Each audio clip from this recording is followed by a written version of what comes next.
I do not like taking pictures, but seeing the same image of me over and over and over again is boring. By making this small change in Canva, it makes the thumbnails look slightly different. Now that can still get monotonous, which is why at the end of today's video, I'm going to share with you a tip that you probably haven't thought about when it comes to taking pictures for your YouTube thumbnail. Let's start off on Canva's homepage and go to a YouTube thumbnail. So YouTube thumbnail is right here, but if it's not, click on social media. YouTube thumbnail should be there. If it's not, then you can type in YouTube thumbnail and you can click one there. This is one of the very few good shots that I have of. That's the reason why I use it so much. Here is the original thumbnail. The picture that I took actually has this army green color.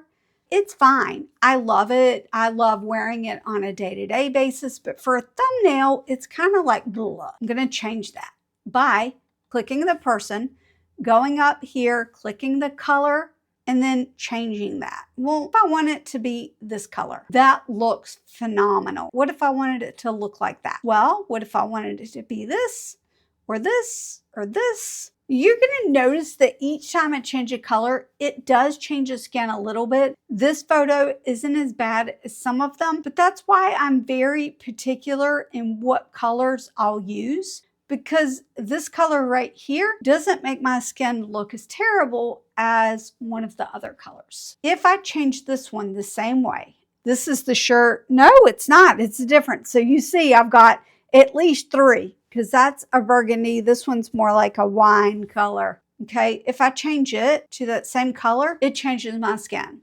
A little later on, I'm going to share with you how to fix that. If for some reason you don't have these two color options up here, by now you should have it, but just in case it's not there, click on the photo, click on edit, and click on adjust. Scroll down, and that's where you can find your color option.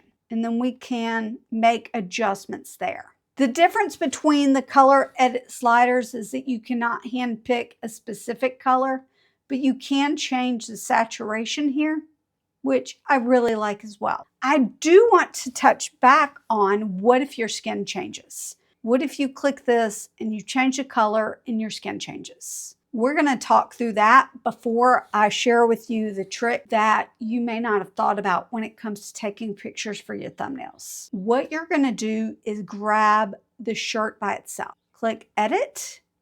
We're going to use this brush tool and brush around the color of the shirt.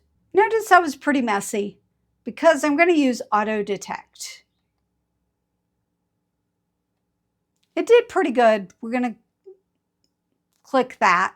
Magic grab. This is going to separate the shirt from the body. Now I can change the shirt color without changing the face color. I mean, I love that. I might be using that a little more often. What's the cool trick that you can use for taking pictures, especially if you're someone that's like me, that hates taking pictures? You see this picture right here. I guess technically it would be this picture right here. I edited this picture using Canva, but it wasn't a picture because here's what happens to me.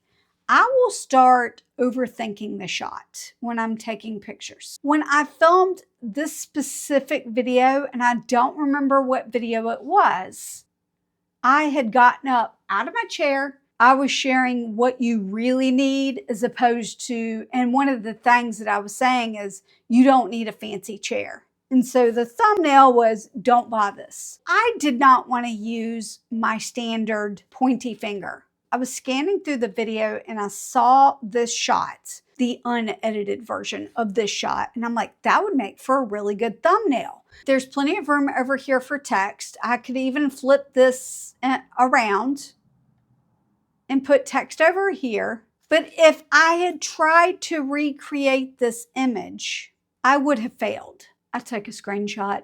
I brought it into Canva. I worked magic with image upscaler and maybe even some blurring effects. and did some things with this picture. And now I can take this picture whenever I want and use it, whether it's just the person or change the color of whatever. One thing that I really like to do to my YouTube thumbnail pictures, especially in cases like this where I want to use this, but I don't want my microphone in it because it's a screenshot. Well, did you know that you can also erase things in Canva, like this logo on his shirt or even the microphone from a screenshot? Both of these, by the way, were screenshots from the actual video. If you want to learn how to do things like erase a logo from a shirt, watch this video next. Enjoy this blooper. Let's start by changing the color of your shirt on your thumbnail in Canva.